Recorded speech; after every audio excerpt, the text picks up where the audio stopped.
देश में लोकसभा चुनाव का आगाज हो चुका है। सभी राजनीति की पार्टियां तैयारी में जुट गई हैं। इसी मुद्दे पर बात करने के लिए हमारे साथ में है कांग्रेस के वरिष्ठ विधायक असलम शेख जी। आगामी 2019 की लोकसभा का आगाज हो चुका, सारी पार्टियां तैयारी जुट गई हैं। कांग्रेस इसमें कितना वो है? नहीं, कांग्रेस तो पूरी तैयारी में लग चुकी है और आने लोकसभा से पहले 5 राज्यों का चुनाव है और 5 राज्यों के चुनाव में देश के सामने आ जाएगा कि पिछले 2014 के बाद में जिस तरीके से पंतप्रधान नरेंद्र मोदी जी ने जो लोगों को झूठे वादे किए थे, गडकरी जी ने जो झूठे वादे किए थे, वो सारी चीज़ें अब सामने एक एक करके आ रही है। उन्होंने जो जो वादे किए थे उन्हें पता नहीं था। गडकरी जी का छोटा सा इंटरव्यू आया, उन्होंने कहा था कि हमें पता नहीं था कि हमारी सरकार आने वाली, इसलिए हमने जो चाहिए वो वादे कर दिए थे। उनमें से मुझे लगता नहीं एक भी वादे पूरे हुए हैं। तो 2019 में जो है जिस देश की जनता ने उन्हें सर आंखों पे बिठाया था, उनको जो है अपना जगह दिखाने का काम करेगी। कांग्रेस, जहां तक कांग्रेस सवाल है, कांग्रेस गुटबाजी से उभर नहीं पा रही है। नहीं, गुटबाजी तो इतना बड़ा परिवार है तो गुटबाजी होगी ना। भारतीय जनता पार्टी में गुटबाजी नहीं है, समाजवादी में गुटबाजी नहीं है। जब भी चुनाव आएगा टिकट को लेके गुटबाजी तो होती है, हर पार्टी में होती है, कोई नई बात नहीं है। कांग्रेस में भी होती है। कांग्रेस के भी सारे जो नेता होते हैं उनको ऐसा लगता है कि उनके लोगों को टिकट मिलनी चाहिए, उनके मानने वालों को टिकट मिलनी चाहिए। तो वो तो हर इसमें होता है, हर जगह आप देख सकते हैं। अभी तो बीच में जब चुनाव हुआ था गुजरात का, वहाँ तो अमित शाह के सामने ही लोगों ने कुर्सी फेंकना चालू कर दिया था एक दूसरे के ऊपर। तो ये कोई नई बात नहीं है। कांग्रेस बहुत जम के लोगों के सामने उतरी है। अभी आपने राफेल डील का घोटाला देखा होगा, आपने किसानों का जो है किस तरीके से बेहाल देखा होगा, आपने जो इस देश के नौजवान सरहद पे गोली खा रहे हैं उनके ऊपर कितनी राजनीति हुई वो देखा होगा। पाकिस्तान की जो एक सर के बदले 10 सर लाने वाले थे वो भी देखा होगा कि 10 सर तो आए नहीं, लेकिन नवाज शरीफ के घर में उनकी माँ को साड़ी देने पहुंच गए, बगैर बुलाए वहाँ पे बिरयानी खाने पहुंच जाते हैं। तो ये सारी चीज़ें तुमको क्या लगता है देश की जनता भूल गई है क्या? मौजूदा मुंबई कांग्रेस अध्यक्ष संजय निरुपम के खिलाफ लगातार गुटबाजी मतलब चरम पे आ गई है और उनके खिलाफ लगातार हाईकमान से जो है लोग शिकायत कर रहे हैं। और यहाँ तक कि जो है पिछले दिनों जो लिखित शिकायत 21 लोगों ने, क्या उस पर आप क्या कहेंगे? देखिए, ऐसा है कि संजय निरुपम अपनी तरीके से ज़मीन पे उतर के काम कर रहे हैं। कुछ लोगों को उनका काम नहीं पसंद आता होगा, लेकिन कांग्रेस के जो मुद्दे हैं वो राष्ट्रीय मुद्दे हैं और दिल्ली से जो मुद्दे उठाए जाते हैं उस मुद्दे के ऊपर उतर के काम करते हैं। किसी को उनकी स्टाइल पसंद होगी, किसी को नहीं पसंद होगी। क्या राफेल डील पे बोलना गलत हो गया क्या? क्या किसान जो मर रहे वो गलत हो गया क्या? आज कुपोषण के अंदर भूखे जो इस देश के और इस महाराष्ट्र के अंदर बच्चे मर गए वो गलत हो गया क्या? आज कितने सारे किसान, रिकॉर्ड तोड़ दिया। इन 4 सालों के अंदर जितने किसानों ने जान दिया उतना तो 15 सालों में नहीं किया महाराष्ट्र के अंदर। क्या वो गलत हो गया क्या? जो रुपये के बारे में नरेंद्र मोदी जी बोलते थे कि श्रीलंका का नहीं गिरा, पाकिस्तान का नहीं गिरा, चाइना का नहीं गिरा, तो देश का क्यों गिर रहा है? एक महीने के अंदर 4 रुपये के करीब जो है डॉलर के सामने रुपया गिर गया, दिन ब दिन गिरते ही जा रहा है। पेट्रोल की कीमत जो है वो दिन ब दिन गिरते जा रही है। अब थोड़े दिनों में पेट्रोल और डॉलर जो है लोग शोकेस में रखेंगे कि भाई इस तरीके का जो है वो डॉलर हुआ करता था और इस तरीके का पेट्रोल है। आपको नहीं लगता कि कांग्रेस में नेतृत्व की कमी है? नहीं, कांग्रेस के नेतृत्व में कमी नहीं है। कहीं ना कहीं मीडिया के अंदर जो है वो दबाव लाया जा रहा है। मीडिया के अंदर जब भी कोई किसी ने सही दिखाने का काम किया उसके एडिटर को निकाला गया, या तो उनके चीफ के ऊपर जो है ईडी और इनकम टैक्स की रेड दिखाई गई है।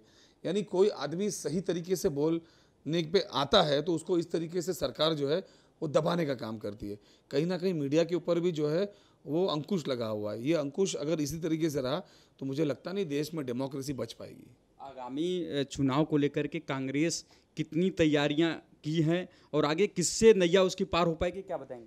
देखिए, कांग्रेस की नैया तो पार होनी है और भारतीय जनता पार्टी की नैया तो डूबनी है। आज किसान आत्महत्या कर रहा था, आज जो भूख से लोग मर रहे थे, अब थोड़े दिन के अंदर ये जो स्टॉक एक्सचेंज में जो लोग थे, जो ज्वेलरी बाज़ार में लोग थे, जो डायमंड बाज़ार में लोग थे, जिन्होंने बहुत ही कसरत से जो है नरेंद्र मोदी और भारतीय जनता पार्टी को साथ दिया था, आज वो भूखे मरने की नौबत पे आए। जिस तरीके से स्टॉक मार्केट डेली 500 अंक, 300 अंक, 400 अंक, 2-2 लाख करोड़ रुपया गिर रहा है, तो तुम्हें वो दिन दूर नहीं है कि आने वाले कुछ महीनों में ये जो स्टॉक में जिन्होंने इन्वेस्ट किया है वो भी आत्महत्या करेंगे। जिस तरीके से आप किसान कर रहे हैं, डायमंड मार्केट के अंदर जो है डायमंड मर्चेंट जो है उनके लोग कर रहे हैं। आज बड़ी बड़ी इंडस्ट्री आप सूरत में जाके देखिए बंद हो चुकी है। लोगों के हालात इतने ख़राब हो चुके हैं। मतलब मोदी जी ने जो है पूरा बहुत ही अच्छा एक ना हिंदुस्तान इन 4 साल में तैयार कर दिया। अगर राफेल मुद्दा अगर छोड़ दिया जाए तो कांग्रेस के पास मोदी सरकार के खिलाफ क्या मुद्दा हो सकता है? एक मुद्दा ऐसा बता दो कि 4 साल में नरेंद्र मोदी ने अच्छा कर दिया हो या उनकी सरकार ने अच्छा कर दिया हो। राफेल मुद्दा तो जिस आदमी को पता ही नहीं है डिफेंस के बारे में, 15 दिन पहले कोई कंपनी बनाता है जिसको सुई धागे के बारे में पता नहीं है, उसको तुम फाइटर जेट का कॉन्ट्रैक्ट दे रहे हो, जो जिसकी कंपनी जो है वो डेथ में पड़ी हुई है, वो खड्डे में घुसी जा रही है अनिल अंबानी की कंपनी, उस कंपनी को तुम उठा के जो है 30,000 करोड़ का मुनाफा देने का काम कर रहे हो। तुमको उस कंपनी को बचाना है या देश को बचाना है? जिसको मालूमात ही नहीं डिफेंस के बारे में क्या है, आप उसको साथ दे रहे हो। आपके प्लेन के अंदर बैठ के अदानी और अंबानी घूमते हैं, तो किस तरीके से इस देश को आप चला लोगे भाई? पूरे देश में राफेल को छोड़कर कांग्रेस जो मोदी सरकार के खिलाफ कोई मुद्दा नहीं उठा पा रही, इसमें कहाँ कमियां रह गई हैं कांग्रेस के पास? कौन सा मुद्दा नहीं उठा? जो किसान आत्महत्या कर रहे हो मुद्दा नहीं उठ रहा है? किसानों के ऊपर बेहद बुरी तरीके से लाठीचार्ज हुआ, आपने देखा नहीं? पूरे देश के किसान जब दिल्ली मार्च कर रहे थे, उनके ऊपर आंसू गैस छोड़े गए, उनको मारा गया, उनके ऊपर केस लादे गए। ये मुद्दा कांग्रेस ने नहीं उठाया। राफेल डील का मुद्दा कांग्रेस ने नहीं उठाया। भ्रष्टाचार का मुद्दा कांग्रेस ने नहीं उठाया। सबसे ज़्यादा हालात जो है इस देश के अंदर महिलाओं के ऊपर आज जिस तरीके से पूरे देश में बलात्कार हो रहा है, अन्याय हो रहा है, कभी पिछले 40 साल में इतना हुआ था क्या? पाकिस्तान के साथ इतने रिलेशन कभी ज़्यादा खराब हो, इतने जवान कभी मरे थे क्या? क्या पाकिस्तान का मुद्दा नहीं उठाया? चाइना के साथ हमारे रिलेशन इतने ज़्यादा कभी खराब हुए थे क्या? आज हम अमेरिका के पीछे भाग रहे हैं और हमें तेल ईरान दे रहा है, अमेरिका अपने को आंख दिखा रहा है, वो मुद्दा कांग्रेस ने, कौन सा मुद्दा कांग्रेस ने नहीं उठाया? जब बात तेल की आती है, ईंधन की, तो लगातार देश में इसमें इतिहास में सबसे ज़्यादा महंगा तेल हुआ है, लेकिन कांग्रेस कहीं ना कहीं उसका विरोध नहीं कर रही है। नहीं, कांग्रेस क्या करे? खुद पे पेट्रोल लगा देवे क्या? अरे भाई, रोड पे उतर गए, जगह जगह पे आंदोलन हुआ, राहुल गांधी जी से लेके एक छोटा कार्यकर्ता रोड पे उतरा है, और रोज जो महंगाई कितनी बढ़ गई है। जो गैस सिलेंडर पहले कितने का आता था, आज कितने का आ रहा है। भाजी का दाम पहले क्या था, आज कितने का है। हर मुद्दे को तो लेके चल रही है। अब आप लोग दिखाओगे नहीं तो करेंगे क्या? बात करें अगर मलाड विधानसभा की, मलाड 2 बार से आप यहाँ पे विधायक हैं, आपने ऐसा क्या काम किया है जो जनता के जनहित में एक बड़ा काम हो? देखिए, मैंने मलाड में वो काम किया है जो शायद मुंबई शहर में किसी और भारतीय जनता पार्टी या शिवसेना के विधायक ने किया होगा। आपको तो सबसे पहली बात ये पता होनी चाहिए कि मलाड के मेरे 8 मतदार संघ है। 8 मतदार संघ के अंदर हमने जो है ओपन स्पेसिस अवेलेबल किए, या तो रिक्रिएशन गार्डन बनाया या प्लेग्राउंड बनाया। हमारे इस मलाड की जनसंख्या को देखते हुए हमने एक नया कब्रिस्तान पास कराया, शमशान भूमि पास कराया, क्रिश्चियन की सिमेट्री पास कराया। हमने मलाड की जनसंख्या बढ़ती हुई देखते हुए जगह जगह पे नए ब्रिजेस पास कराए।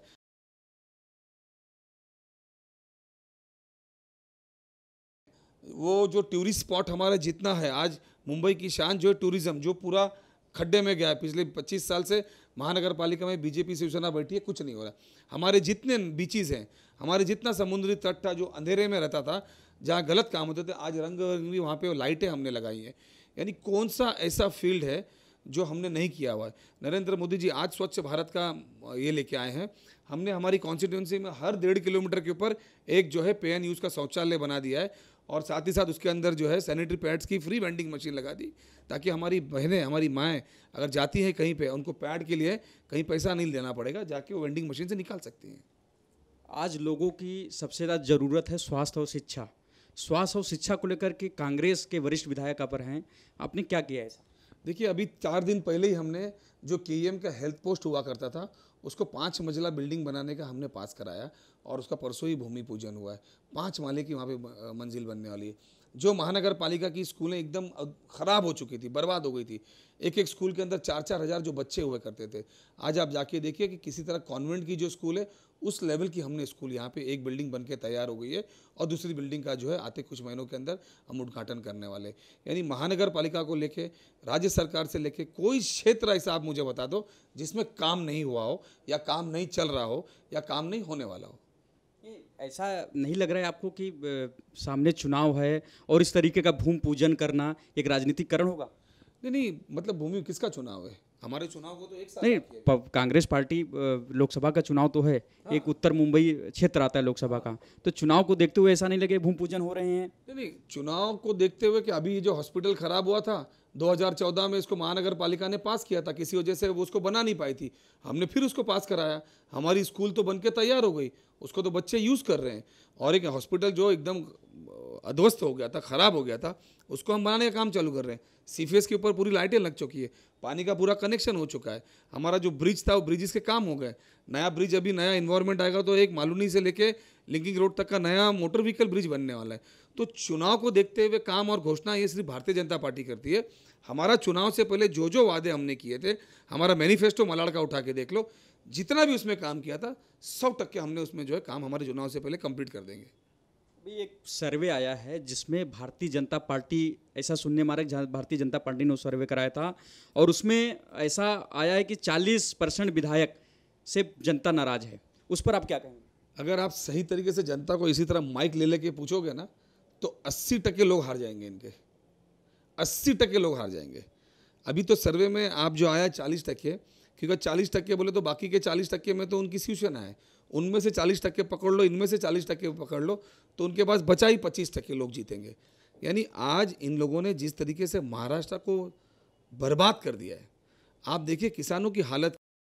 आज आप देखिए कि बरसात हुई नहीं है और अभी से जो है लोगों को पानी नहीं मिल रहा है।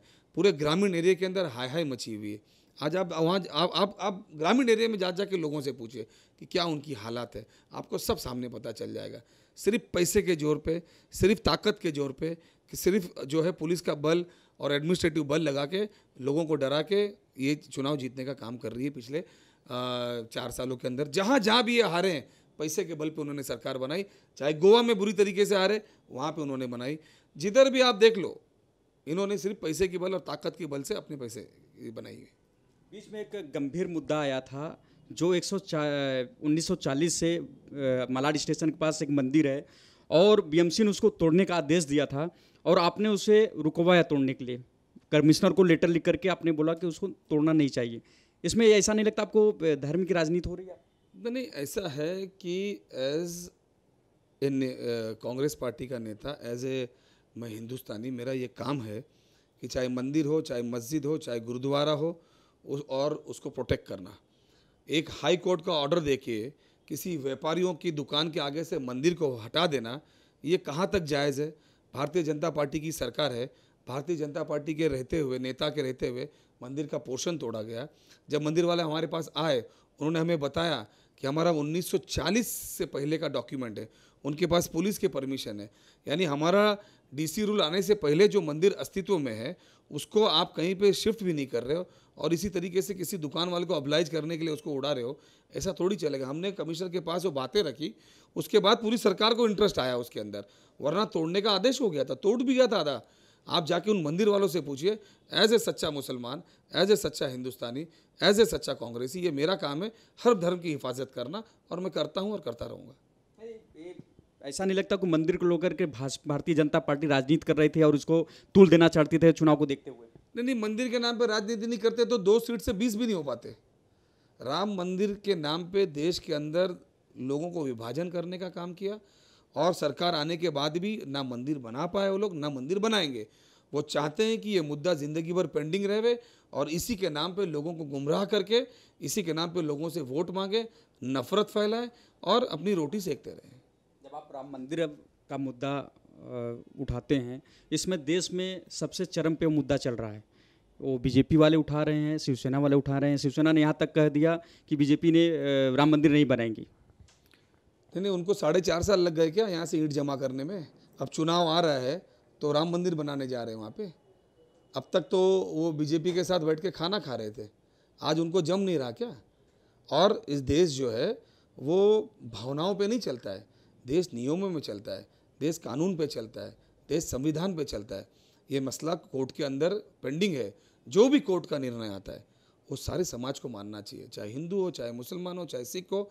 इस देश का अगर न्याय मूर्ति एक चीज़ पर डिसीजन लेता है, उस देश के डिसीजन को मानना वो सबकी जवाबदारी है। लेकिन आप देखिए भारतीय जनता पार्टी का कोई भी नेता उसको मानने की बात ही नहीं करता है, वो अपनी ही बातें करते हैं। लेकिन इस देश का सेक्युलर जितना हिंदू है वो सब जो है इस देश को चाहता है और देश को आगे ले जाने के लिए सब लोगों को साथ में लेके चलना चाहता है। कुछ इस तरीके के लोग इस देश में हैं जो हमेशा जो है जातिवाद के ऊपर वोट मांगने का काम करते हैं और देश के अंदर ना इत्तेफाकी फैलाने का काम करते हैं। केंद्र और राज्य की सत्ता में शामिल शिवसेना लगातार बीजेपी पे हमला बोल रही है, इस पर क्या नहीं लगता आपको राजनीति चमकाने के लिए ऐसा कर रही है? शिवसेना के पास अभी बचा क्या है? शिवसेना इतनी लाचार हो गई है जिसका कोई हिसाब नहीं है।